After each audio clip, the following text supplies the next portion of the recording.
What's up guys, it's Drac, and this is a new N-series blaster. N-series being a new line, and it's Raid Shadow Storm. No, this is the N-series Shadow Storm, and it's Recon. It's a Recon. It's not Raid Shadow Legends. This video is not sponsored by anybody. In fact, this $30 United States blaster was purchased with my own cash money at Target, which is a retailer in North America. Is it an exclusive? I'm not 100% sure, but for $30 United States, you get a Recon that shoots N-series darts. Why would you want a Recon that shoots N-series darts? Well, because it's modular, or at least that's theoretically why you'd want it. Detachable sight, detachable barrel, detachable stock, detachable internal clip. The clip is not detachable. In fact, the most detachable part of the Recon is permanently affixed in this case, which is interesting because the N-series dart has a magazine that's already been developed for it. There is a magazine for the N-series dart. Now, I also know, based on some insider information, that the magazine is one of the most expensive parts to produce in the N-series, so maybe they didn't make it as a magazine to save on the overall cost of manufacturing this. Did I mention it's $30? That's just a little interesting. Coming in at that pseudo primary price point, this is a great modular entry-level dealio. Harkening back to the N-Strike roots of the line, you have N-Strike attachments on this bad boy. So let's clip it out. How could I miss? This says extreme accuracy, speed, and distance in multiple languages.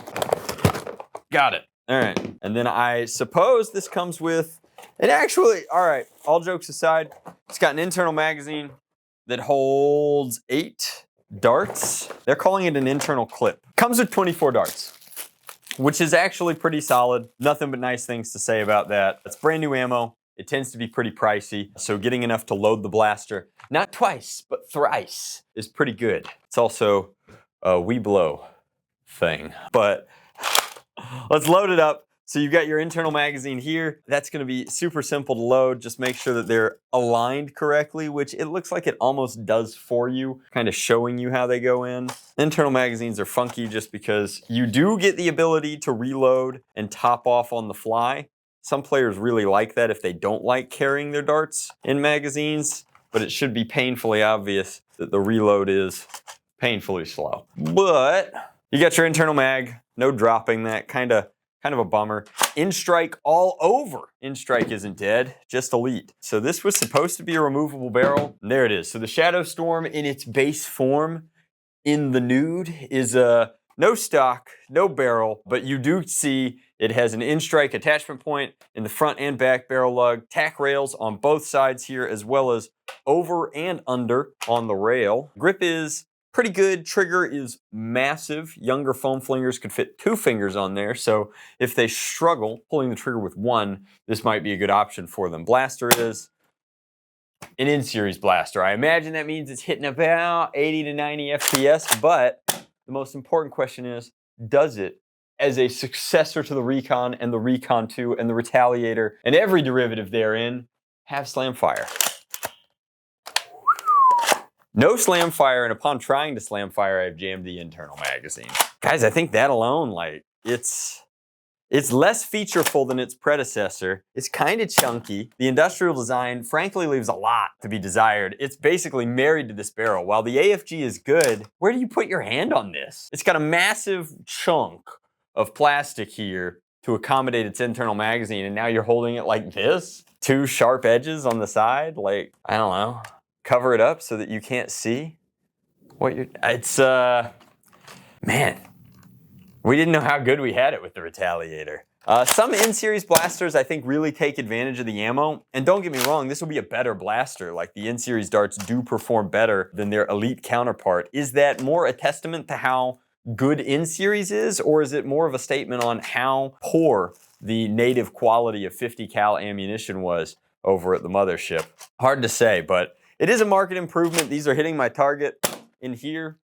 You know, they're slapping. If I throw one outside, it goes the distance. So much like Hercules, I mean, this thing is stronger than it appears, but let's take it down to the range and find out what it's got under the hood. Alrighty guys, so we're taking the Shadow Storm. We're gonna put our first magazine of 6 darts down range. Target's about 30, 35 feet away, depending on where I stand. Let's make it 35 feet. An honest 35. Here we go.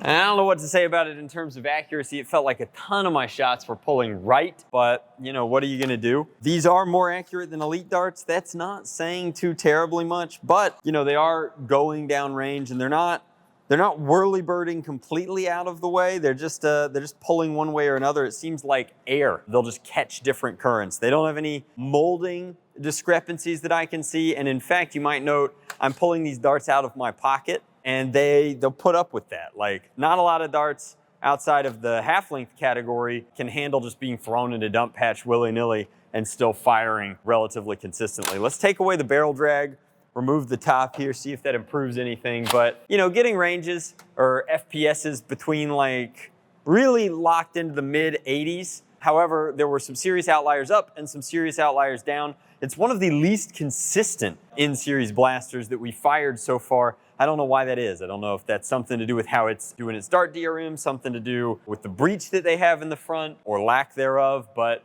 you know, it's just food for thought. It is a high-performing, very modular blaster, but it's also a little funky at times.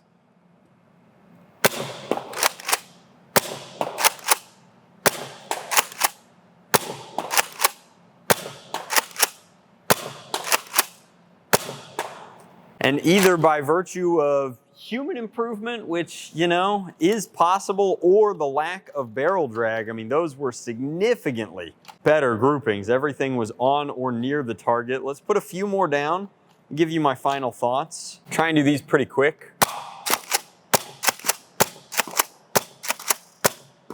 And I feel a lot better about it without the muzzle attached. I thought it had a trigger guard for a second there, and muscle memory caused me to swing it. I think I could do it backwards. I'm not gonna. So ultimately, you know, I mean, the spiritual successor to the Recon, which is one of the most commercially successful blasters of all time, led to an entire legacy of other blasters that were cross-compatible with it, inspired by it. It is a very safe platform, and a logical decision for the N-series line to move into is to make some sort of Recon, Retaliator, etc. and so forth. I mean, we see them genuinely reskinned into every form or fashion across the board, and that's because they're good. Kids like having a modular platform, modders like something that they can tinker with and play with, and everybody likes that they're relatively inexpensive and come with a lot of accessories. But ultimately, I think that as with many of the N-series blasters, if you're just getting into the hobby, this is a great option. It's certainly better than any elite blaster before it, but keep in mind, just bear in mind, that you are paying for the NERF brand, you are using a version of ammo that realistically is not going to be compatible with anything else. Nobody else is making cross-compatible N-series darts, and the darts themselves are patented, so I don't see that happening for quite some time, and they really wouldn't, because the majority of the innovation in the category is not coming from new dart types, but rather performance and, you know, sort of modularity and different firing modes in the half-length category. So, you know, great for a younger foam flinger's birthday party, excellent for those basement blaster battles among siblings, but highly recommend looking outside of the NERF brand exclusively, finding out what else is out there, because in this price point, this is an excellent offering, but it certainly isn't the best at anything in the price point. If you want a pistol or something more powerful or really anything in that regard, there's gonna be better options outside of the NERF ecosystem to serve your needs there. But that's just my hot take on it. Let me know what you guys think. Is it the Recon Reborn? Is it something best avoided and moved on beyond? How do you guys feel about N-series in general? I mean, we have news from Hasbro that this is it. This is the future of what they want to be doing, but how long do we think that that'll last in the face of other price comparable blasters that do more despite the improved ammo type? I don't know. Time will tell. Let me know in the comment section down below. I'm streaming tonight on Twitch. I'm gonna kick it off at 8 p.m. Eastern. Don't know what we're playing yet, but I'd love it if you came over and hung out with me. I haven't streamed in quite some time, and you know, it'll just be a blast. We can talk about N-series, we can talk about blasters, we can talk about anything but the upcoming presidential election, I think. Yeah, I'd love to see you guys there. Much love. Blast on, Drac out.